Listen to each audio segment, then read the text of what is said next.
guys, welcome back to the ALGS channel. Hope you guys are all doing well and having a great day so far. Good bit to dive into and discuss in today's video about what's going on in the Apex Legends esports scene. Of course, we do have some new meta shifts, and it seems like we know the direction that we're going now, and this one seems to be a controversial one. Also, we've got some North American Pro League roster changes and drama, you should say. And then on the opposite side of the world, we're talking about the Asia Festival, the APAC North, the APAC South, a little bit of EMEA and TSM from North America as well. And how are these teams faring off against one another? This is like the first glimpse that we've had of all these regions since the roster changes playing together at LAN. Which regions look the strongest? Well, we're here to cover that in today's video as well. So of course, like the video, subscribe to the channel if you want to stay up to date with all things going on in the Apex Legends esports scene. And without further ado, let's dive into what's going on lately in the ALGS scene. First off, wanted to mention, of course, if you guys didn't know, Minus Tempo is currently at the Asia Festival with TSM, so it's Chrono running all the scrim results. And scrims right now, it seems to be in the last couple of days, Dark Zero, Dark Zero, Dark Zero, Dark Zero. These guys are, as usual, the dominant team. And even with TSM showing in these, and when they're not showing in them, they're obviously still dominant. So it just looks like Dark Zero is pretty much kind of solidified themselves as a finalist this year. I don't think that they're going to miss out on champs. I don't think that they're probably going to miss out on a single grand finals, even like they did last year. I think they're going to have probably the most consistent year, which is funny because about 3 months ago, I had said Dark Zero is going to really struggle with consistency this year. But to be fair, that was at the time of making roster changes that I didn't know if I agreed with, and I wasn't sure if they were going to have a better result. And it seems like they did find a better result. So I take that back. Well, I guess I have to stand by it, but I'm going to be completely wrong about that one. But it's Moist Esports, Furia, and Dark Zero still in the top three, and this has pretty much been the same exact formula that we've seen in the last couple of days, the same consistency from these teams as well. Also wanted to mention the Asia Festival going on right now. If you guys have not seen it, there's a little bit of a LAN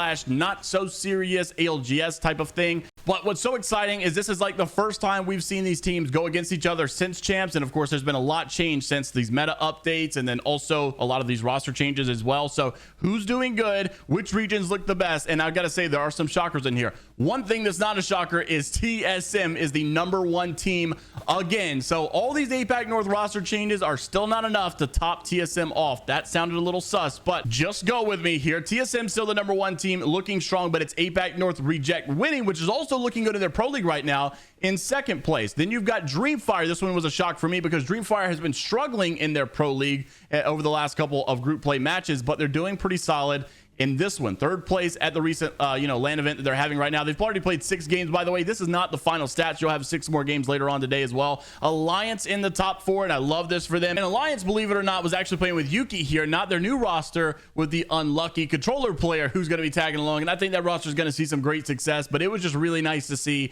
Yuki play with this Alliance team because of all of their history together and Yuki's background as well. It was just really nice. And, to some degree, I want to keep seeing it happen, but I know their new roster is going to do great. Having 2 controller players with a really good MK IGL is honestly the wave, and I think that's why Dark Zero does so good as well. Of course, those players are cracked, but Crazy Raccoon in the top 5. What's really weird is APAC North's heavy hitting teams are not shining right now. Fnatic is really low on this.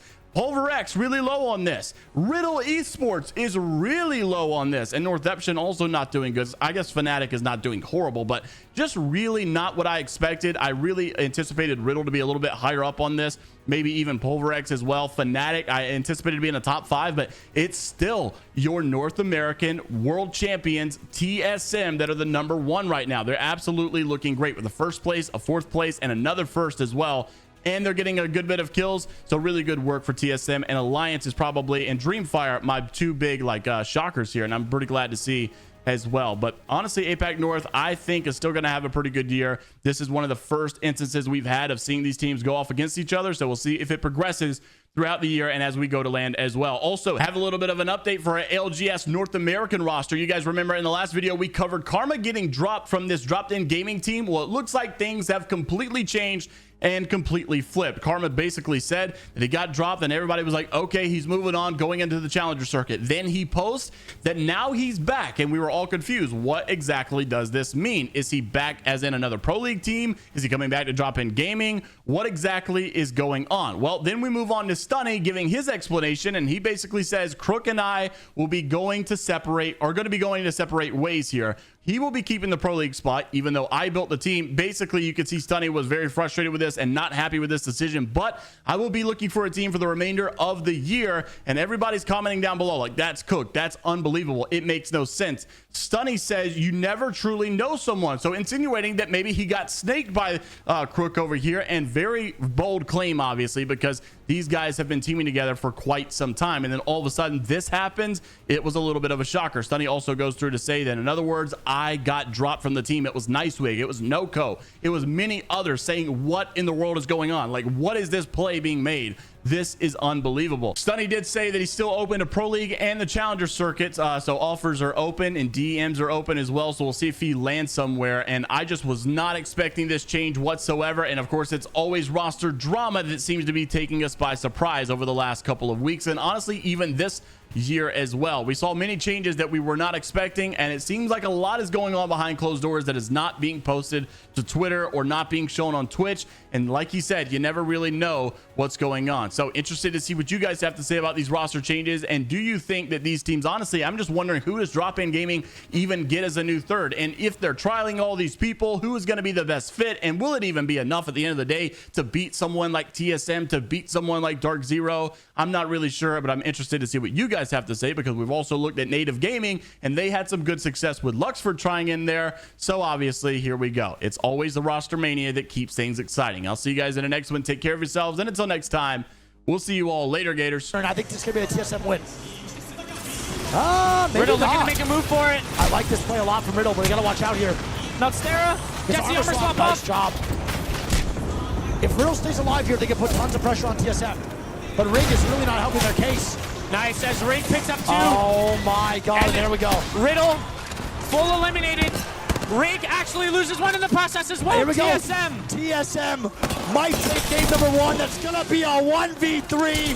The drop down TSM. and TSM, baby. Start us off game number one with the win. Who else would it be? プロマッチバトルロイヤルゲーム1チャンピオンはチームソノビット TSM 余裕の表情がうかがえる見事この世界王者伊達ではありませんチャンピオン獲得は TSM だ How do you feel right now after winning? Feeling great. The boys are feeling real confident. Everything's working so far, and we're feeling real good. Off to a really good start. Did you work anything different in particular for this season? Did we work on anything different in particular? For this season, yes. We're trying a different team comp out. We're playing Valk Bangalore Bloodhound right now. We didn't play that last season. We're trying to have Valk as like the biggest change. Valkyrie's really, really good for us, and we've also been kind of playing a bit more edge, more of an edge play style. So that's what we've changed so far.